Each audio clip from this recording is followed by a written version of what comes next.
Good morning to you. Mark Sutton with HurricaneTrack.com here. It is Friday, the 30th day of September, the last day of the month. I'm back in Wilmington, North Carolina, after just an incredible week of dealing with Ian and Fiona before that. It has just been exhausting for all of us, but I do want to give you an update on what's happening with Ian. Still some important things going on with that currently before it makes landfall today in the Carolinas, making landfall specifically in South Carolina. But the impacts are going to be far-reaching, and that is the key word here, impacts. We're really going to need to focus on that not only today, but going forward. We'll talk about that part of it much more later on. But here's what's going on with Ian and the rest of the tropics. It is only September 30th. We still have all of October to get to and get through, and the hurricane season is not over by a long shot. So here is the 8 a.m. intermediate advisory, as we call it, from the National Hurricane Center. Top winds are about 85 miles per hour. And as I'm going to show you in a series of tweets, I know a lot has been made and talked about out on social media that this is more of a hybrid system. It doesn't look like a hurricane. What's the big deal? Well, I'm going to show you what the big deal is, and we'll make the case that this certainly needs to be taken seriously still, even though it is a shadow of its former self. Still going to have some major impacts for the Carolinas. And then we have a tropical wave moving off the coast of Africa that is likely to develop over the coming days and stay well out to sea. Not much of a chance that the pressure pattern across the open Atlantic here will get this all the way across. It's more than likely going to turn out somewhere in this vicinity. So at least we don't have to worry about that right now. All right, satellite animation here, courtesy of Tropical Tidbits. Here's Ian, the center of circulation tucked in here somewhere. Still some pretty deep thunderstorm activity with it. There's a band setting up right through here. I'll show you that on radar in just a moment. It is interacting with the front that is draped through this area. Yes, temperatures up through here are quite chilly. That is why I'm wearing my wintertime HurricaneTrack off-season hoodie. It's in the 50s and 60s outside and very blustery. But Ian is sitting over the very warm waters of the Gulf Stream out here. There are still plenty of deep thunderstorms, convective processes going on. It is still warm core, even though it's a little bit more asymmetric. These are all meteorological terms that we use to classify things, but the bottom line is it's bringing gusty winds and increasing storm surge. I'll show you some live cams that we've got set up from that. And flooding from just too much rainfall, and all of that is going to lift into the Carolinas. There are disruptions in travel, both from sea and air and on the ground. The interstate system, Highway 17 along the coast, the port of Charleston in Wilmington. We have a port up here. It is disruptive. It is a big problem. It is causing economic hardship even today, even if it is not a major hurricane or anything close to what it was down in southwest Florida. And for that, we need to be grateful, because you've seen what's happened down there.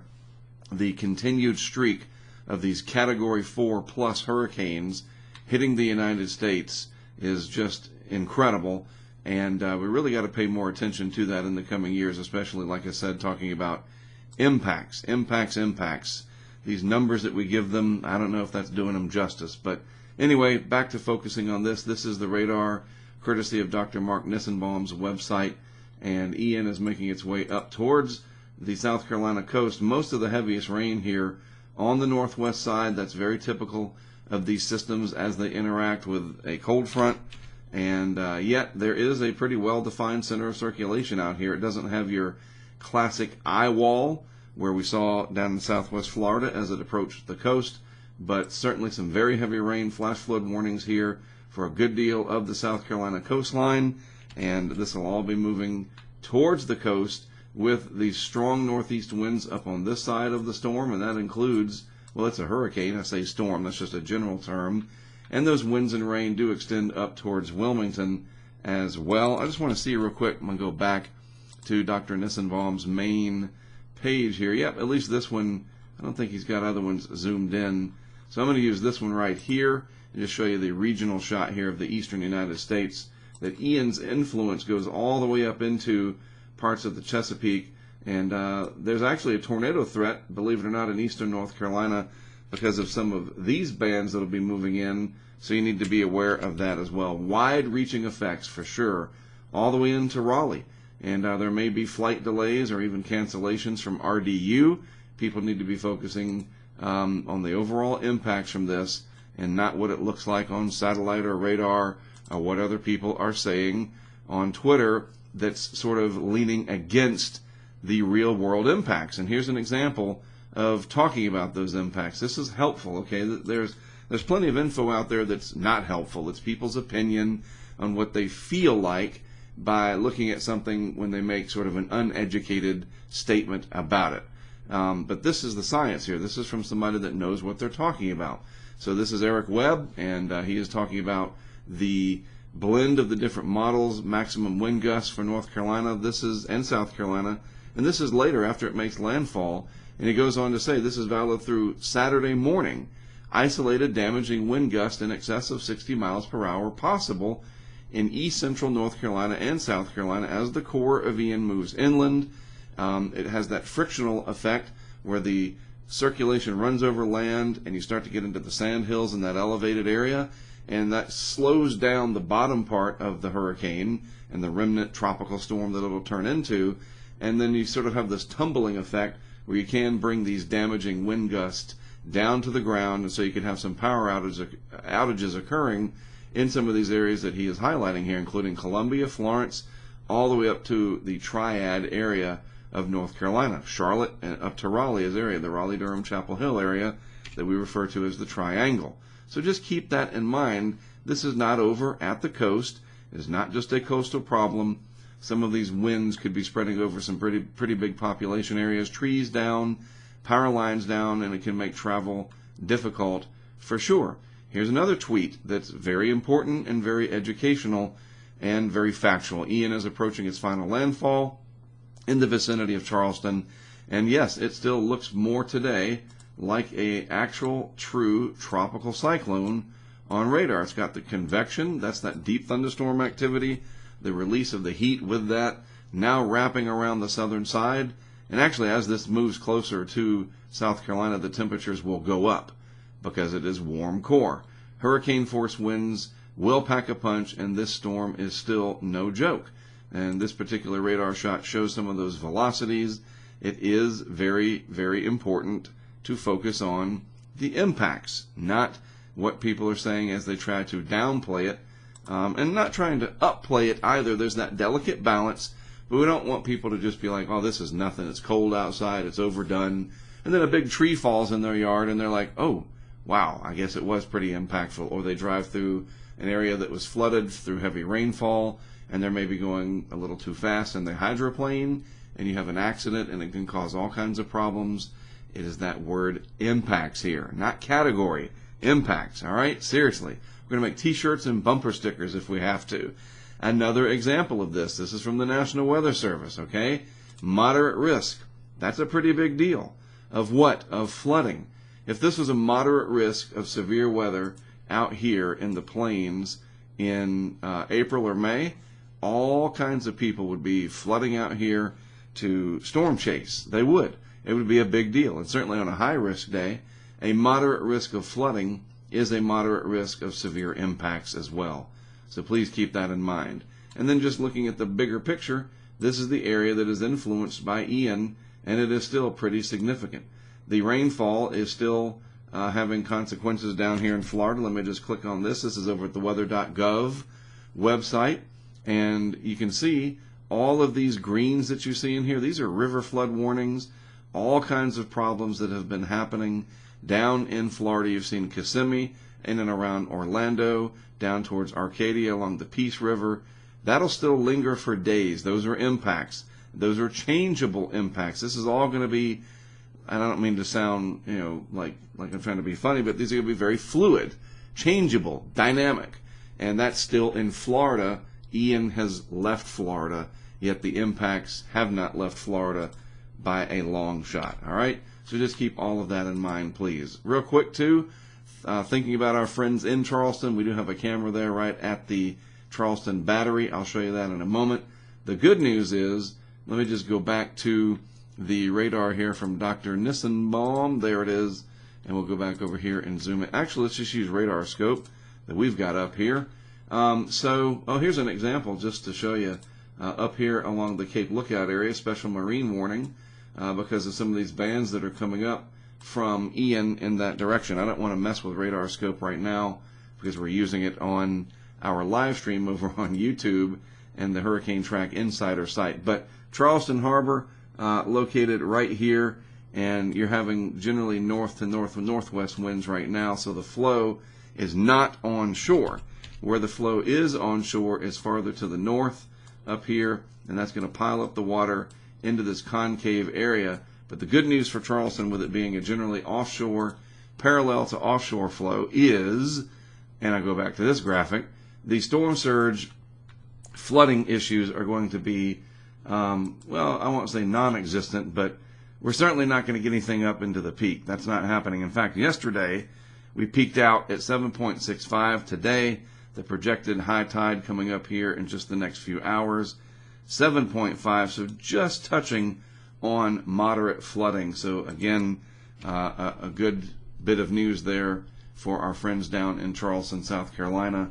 Yes, there will be some flooding at the harbor and in Charleston from the tide, but all that heavy rain could make things even worse. So there's the combination of the two, but it doesn't look as severe as it was yesterday when it looked like the possibility, and even the day before, that Ian could make landfall to the south and west of Charleston. It's that onshore flow. I think most of you understand that, especially down there. It is that onshore flow that really causes the problems. And here on our track map, the interactive track map from our HurricaneTrack Insider site, you can see the forecast for the center of circulation is for up here, just north of the Bulls Bay area, south and west of Georgetown, and here is Charleston. And so the winds will be coming around from the north-northwest, and again pivoting offshore here, onshore up here towards Georgetown, and into Horry County and vicinity.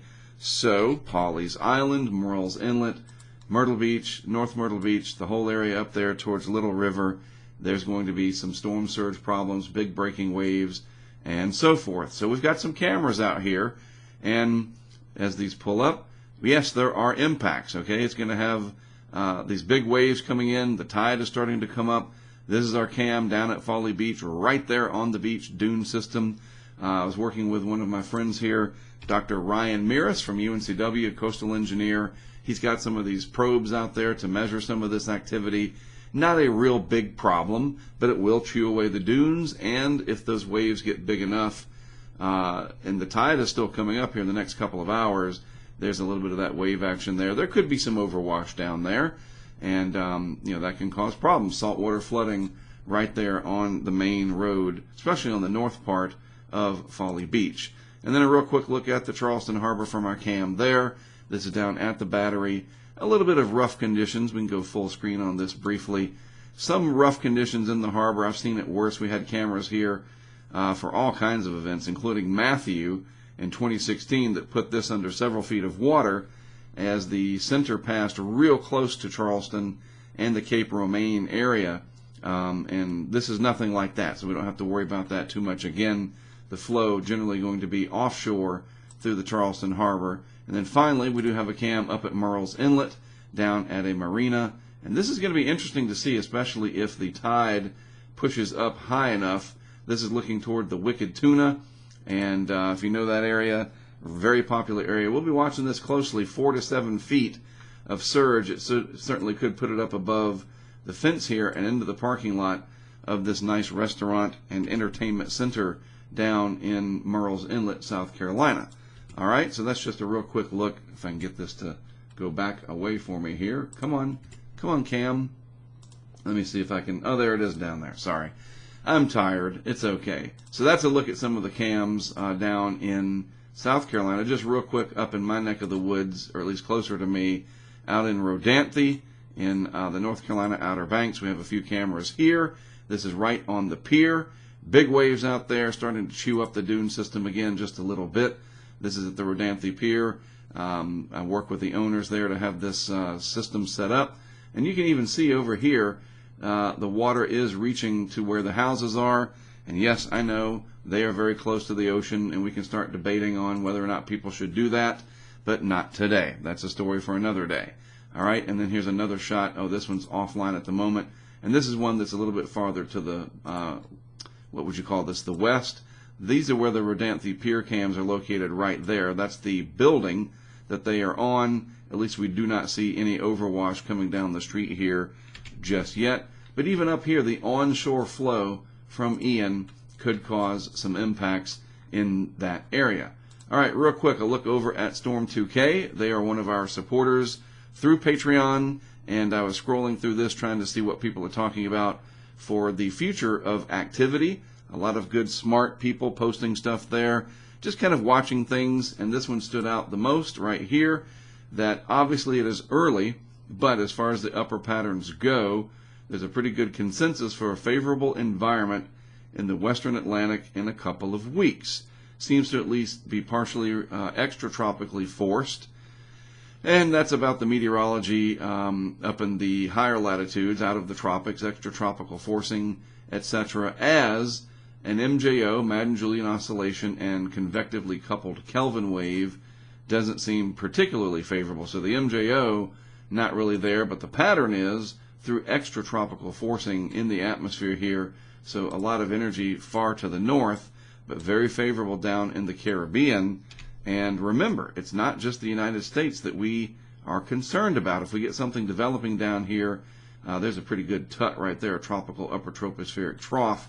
But something sneaks in here and starts to develop. It could have impacts for Cuba, the Bahamas, maybe, you know, the Western Caribbean in October is when things can get, somebody's trying to jump in on our team speak here, things can get busy in the Western Caribbean. The hurricane season far from over.